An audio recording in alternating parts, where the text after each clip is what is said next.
They called me a harlot, a prostitute, a woman whose name wasn't spoken with respect, only with shame. I've heard it whispered behind closed doors and shouted in the open streets. But if there's one thing I've learned, it's this. A name doesn't tell the whole story. You can say, my name, Rahab, and think you know who I am. But let me tell you the truth, because my life wasn't just about who I was. It's about who I became. I was born in Jericho, a city of walls so tall and thick that we thought nothing could bring them down. It was a proud city, rich with trade and wealth. The markets were filled with spices and fabrics, the streets alive with noise and color. To outsiders, Jericho looked like paradise. But if you lived inside those walls, you'd see the cracks, not in the stone, but in the people. My father was a weaver, a quiet man with kind hands. My mother worked the fields, her back bent under the weight of the harvest. We didn't have much, but we had enough. At least, that's what I believed when I was a little girl. I remember sitting at my father's feet as he worked the loom, watching him weave thread after thread. Every thread has a purpose, he told me once, even the scarlet ones. I didn't understand what he meant then, but life changed. My father fell into debt, a bad deal, a drought. I don't know what caused it. All I know is that one day men came to our door demanding payment, and my father had nothing to give. They dragged him away, and I never saw him again. After that, the world became crueler. My mother sold everything we owned, but it still wasn't enough. And when there was nothing left to sell, she sold me. I was just a girl, maybe 13. I didn't know what it meant at first, but I learned quickly. In Jericho, a woman like me had no power, no voice. So I learned how to survive. I learned how to make men think I was weak while holding their gaze with a strength they couldn't quite place. I built a life on the edges of the city, in a small house on the wall where I could watch the world pass by. But at night, when the city grew quiet, I would look at the stars and wonder if there was more to life than this. Was I just a body to be used, a name to be scorned? Or could there be a purpose even for someone like me? The answer came in the form of whispers. Travelers brought stories of a people called the Israelites, led by a God unlike any other. They said he split the sea to save them, that he rained food from heaven and water from rocks. They said he fought for his people and never abandoned them. At first it sounded like a myth, but as the stories grew, so did my curiosity. And then came the fear. You could see it in the faces of Jericho's leaders.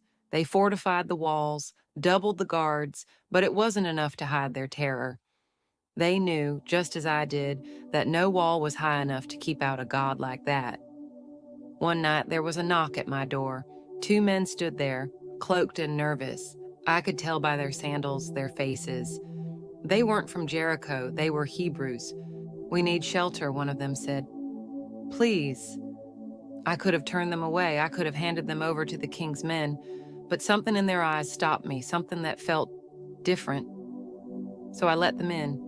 That night, I learned the truth about their God. He wasn't like the gods of Jericho, carved out of stone and gold. He was alive, powerful, faithful. "He's already given us this city," one of the men said. "Nothing can stand against him."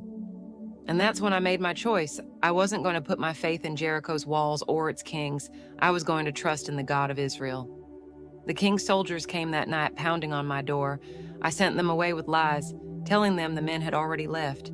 Then I led the spies to my roof and hid them under stalks of flax. Before they left, I made them promise me something. "When your God destroys this city," I said, "spare me and my family. That's all I ask." They agreed. "Tie this scarlet cord in your window," they said. "When we see it, we'll know your house is under protection." I watched them climb down the wall and disappear into the night. Then I tied the scarlet cord to my window, my hands trembling, and I waited. 7 days later, it happened. The Israelites marched around Jericho's walls, silent except for the sound of their footsteps. On the 7th day, they marched 7 times. And then, the trumpets. The ground shook, the walls crumbled. Everything we thought was strong, everything we trusted to keep us safe, fell in an instant. But not my house. The scarlet cord hung in my window, and the spies kept their promise. They brought me and my family out of the ruins and led us to safety. And for the first time, I felt something I'd never felt before: hope. You see, God didn't just save me from the destruction of Jericho. He saved me from the shame of my past. He gave me a new life, a new family. I married a man named Salmon. We had a son, Boaz, and through him, our family became part of something much bigger, a line that would one day lead to a king named David, and through him to the Savior of the world. So now when I weave, I remember my father's words. Every thread has a purpose, even the scarlet ones, especially the scarlet ones. That's my story. What's yours? If you enjoyed this story and want to hear more inspiring and thought-provoking Bible stories, don't forget to subscribe to our channel and turn on notifications.